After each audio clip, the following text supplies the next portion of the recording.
Greetings everyone. நம்ம டெய்லியும் prelims point of view current affairs questions பார்த்துட்டே இருக்கோம். இன்னைக்கு என்ன questions இருக்கு அப்படின்னு பார்ப்போம். So first question, which prime minister constituted a national commission on urbanization அப்படிங்கறத கேட்டிருக்காங்க.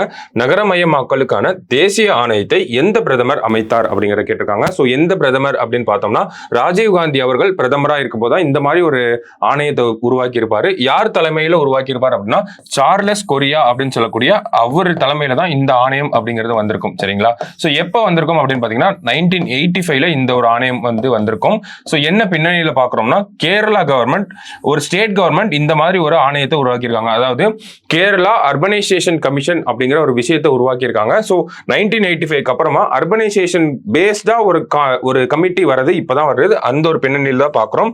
ஸோ கேரளா கவர்மெண்ட் ரீசெண்டா இதை பண்ணதுனால தான் நம்ம ஃபர்ஸ்ட் யார் பண்ணிருக்கா அப்படிங்கிறதையும் சேர்த்து இங்க பார்த்திருக்கோம். சரிங்களா? ஸோ இதை பத்தி நம்ம டிஎன்ஏலையும் பார்ப்போம். நம்ம அடுத்த கொஸ்டின் போயிடலாம். செகண்ட் கொஸ்டின்ல first women from Tamil Nadu to win Arjuna awards அப்படிங்கிற கேட்டிருக்காங்க. அர்ஜுனா விருதை வென்ற தமிழ்நாட்டின் முதல் பெண்மணி யார் அப்படிங்கிறத கேட்டிருக்காங்க. ஸோ யார் அப்படின்னு பார்த்தோம்னா அனுஷ்யா பாய் அப்படின்னு சொல்லக்கூடிய இவங்க தான் 1975ல வாங்கியிருப்பாங்க. சரிங்களா? ஸோ ரொம்ப சமீபத்தில் நமக்கு தெரியும் வைஷாலி அப்படிங்கிறவங்க 2023ல வாங்கியிருப்பாங்க. ஸோ அதுதான் இந்த கொஸ்டினோட ஒரு பேக்ரவுண்டா இருக்கு. சரிங்களா? So next question, which country signed an agreement with India to export 10,000 megawatt of electricity அப்படிங்கிற கேட்டிருக்காங்க. 10,000 மெகாவாட் மின்சாரத்தை ஏற்றுமதி செய்ய இந்தியாவுடன் ஒப்பந்தம் செய்த நாடு எது அப்படிங்கிற கேட்டிருக்காங்க. ஸோ நம்மளோட எக்ஸ்டர்னல் அஃபேர்ஸ் மினிஸ்டர் ஜெய்சங்கர் நேபாளில் இருக்காங்க. அங்கே போயிருந்தப்பதான் இந்த ஒரு ஒப்பந்தம் கையெழுத்தாயிருக்கும். ஸோ நேபாள் அப்படிங்கிறத கரெக்ட் ஆன்சர். ஆல்ரெடி நம்ம ஒரு 450 மெகாவாட் மின்சாரத்தை நேபாள் கிட்ட இருந்து வாங்கிட்டு இருக்கோம். ஏன் வாங்குறோம் அப்படின்னு பார்த்தோம்னா நேபாளில் நிறைய நதிகள் இருக்கு. அந்த நதிகளுக்கெல்லாம் ஹைட்ரோ எலக்ட்ரிக் ப்ராஜெக்டை நம்ம தான் பண்ணி கொடுத்துருப்போம். ஹைட்ரோ எலக்ட்ரிக் பிளான்ஸ் எல்லாமே இந்தியாவோட துணையோட தான் அவங்க பண்ணியிருப்பாங்க.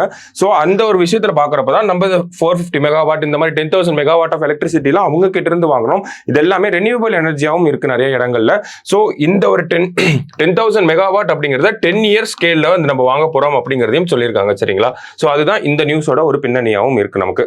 So next question, who is the new vice chief of naval staff அப்படிங்கறத கேட்டிருக்காங்க. கடற்படையின் புதிய துணைத் தலைவர் யார் அப்படிங்கறத கேட்டிருக்காங்க.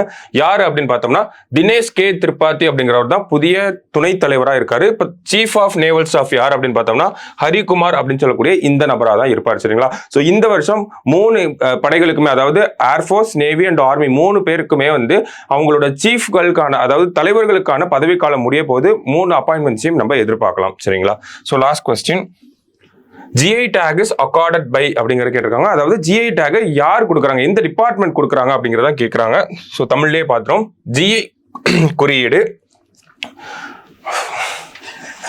GI குறியீடு யாரால் வழங்கப்படுகிறது அப்படிங்கிறதா கேள்வியா இருக்கு. யாரு அந்த எந்த டிபார்ட்மெண்ட் கொடுக்குறாங்க அப்படின்னு பார்த்தோம்னா இதை பத்தி நம்ம டிஎன்ஏல பார்ப்போம். ஸோ எந்த டிபார்ட்மெண்ட் அப்படின்னு பார்த்தோம்னா ஏ ஆப்ஷன் தான் தொழில் ஊக்குவிப்பு மற்றும் உள்நாட்டு வர்த்தகத்துறை அப்படிங்கிறது. அதாவது department of industrial promotion and internal trade அப்படிங்கிறது காமர்ஸ் மினிஸ்ட்ரி கீழே வருது. அவங்க தான் இந்த ஒரு விஷயத்தை பண்றாங்க. GI குறியீடு அப்படிங்கிறது அதுக்கும் ஒரு சட்டம் இருக்கு.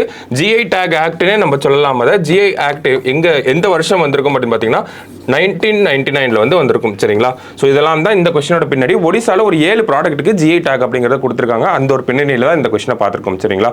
ஸோ இன்னைக்கு ப்ரிலிம்ஸ் பாயிண்ட் ஆஃப் வியூல ஒரு 5 கொஸ்டின் பார்த்திருக்கோம். நாளைக்கு இன்னொரு 5 கொஸ்டின்ல மீட் பண்ணலாம். தேங்க்யூ.